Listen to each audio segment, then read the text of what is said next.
예레미야 42장 13절에서 22절 말씀. 주님의 말씀을 들었는데도. 오늘 본문은 불순종하는 백성을 향한 예레미야의 경고입니다. 열흘 만에 하나님께서 주신 말씀은 남유다 땅으로 돌아가는 것입니다. 이제 모든 것이 명쾌해졌습니다. 백성들은 다짐했던 대로 하나님의 말씀에 순종함으로 남유다 땅으로 돌아가면 됩니다.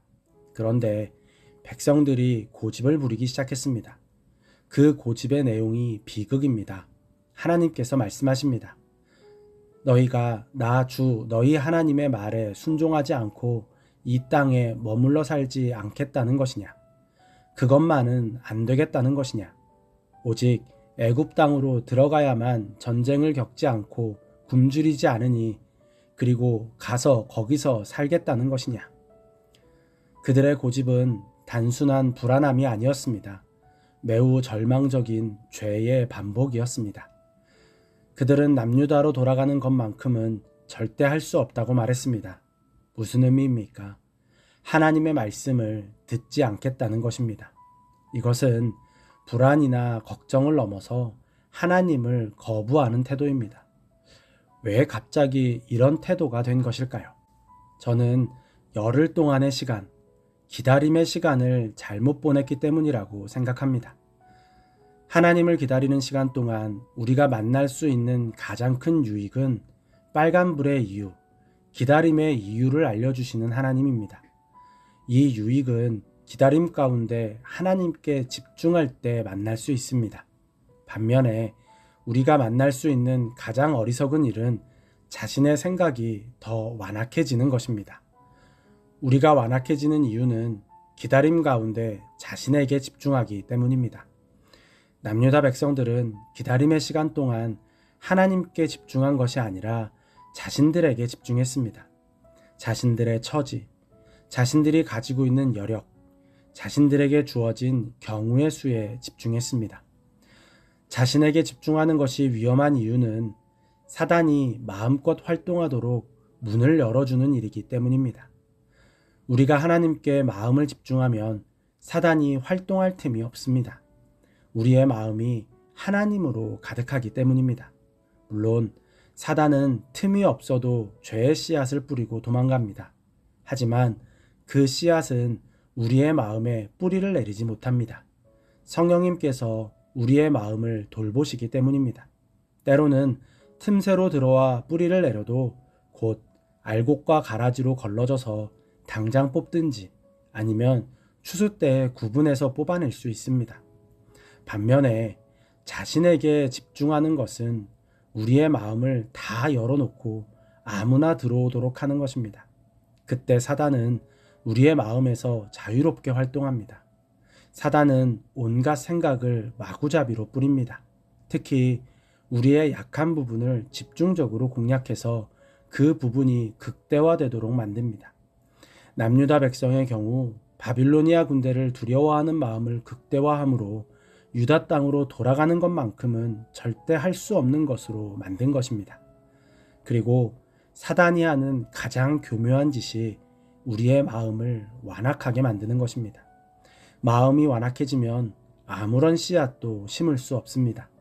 죄의 씨앗도 심지 못하지만 말씀의 씨앗도 심을 수 없습니다. 결국 그 사람은 오직 자신만을 위해 자신만의 생각으로 살다가 끝이 나는 것입니다. 예수님께서 비유로 말씀하셨습니다. 악한 귀신이 어떤 사람에게서 나갔는데 그 귀신이 여기저기 떠돌다가 머물 곳을 찾지 못해서 자신이 있던 곳으로 돌아왔을 때 그곳이 비어있고 말끔히 치워져서 잘 정돈되어 있었습니다. 그 귀신은 자신보다 더 악한 귀신 7을 데리고 와서 그 마음에 다시 머물게 되었습니다. 성경은 그 사람의 나중 형편이 처음보다 더 비참하게 되었다고 기록합니다. 이것이 완악해진 상태입니다. 우리가 하나님의 빨간불을 만난 것은 은혜입니다. 그런데 그 은혜 이후의 시간, 기다림의 시간을 하나님으로 채우지 않으면 더 악한 상황에 빠지게 된다는 것입니다. 이러한 일이 반복되면 어느 순간 은혜가 은혜로 느껴지지 않습니다. 은혜가 오히려 방해처럼 느껴집니다. 그렇게 마음이 완악해지고 하나님이 싫어지는 것입니다. 우리의 마음이 완악해지면 기다림의 시간이 끝나고 말씀이 뿌려져도 소용이 없습니다. 이미 자신의 생각 외에 다른 생각을 받아들일 마음이 없기 때문입니다. 지금 남유다 백성의 상태가 그렇습니다. 열흘 동안 그들은 자신에게 집중했습니다. 사단은 이 기회를 놓치지 않고 그들의 마음을 완악하게 만들었습니다. 그 결과 하나님의 말씀이 심어져도 소용없는 상태에 이른 것입니다. 그렇다면 어떻게 해야 완악함에 빠지지 않을 수 있습니까? 은혜를 경험한 후 우리의 마음에 하나님을 채우는 것입니다. 결코 마음을 비워두어서는 안 됩니다. 청소하고 정돈만 해서도 안 됩니다. 하나님으로 채워야 합니다. 그래야 완악함에 빠지지 않을 수 있습니다. 하나님을 기다리는 시간, 하나님의 침묵 앞에서 우리가 할 일은 하나님을 바라보는 것입니다. 대단한 일을 하지 않아도 됩니다. 그저 하나님을 마음에 모시고 하나님께서 우리의 마음을 다스리시도록 내어드리면 됩니다.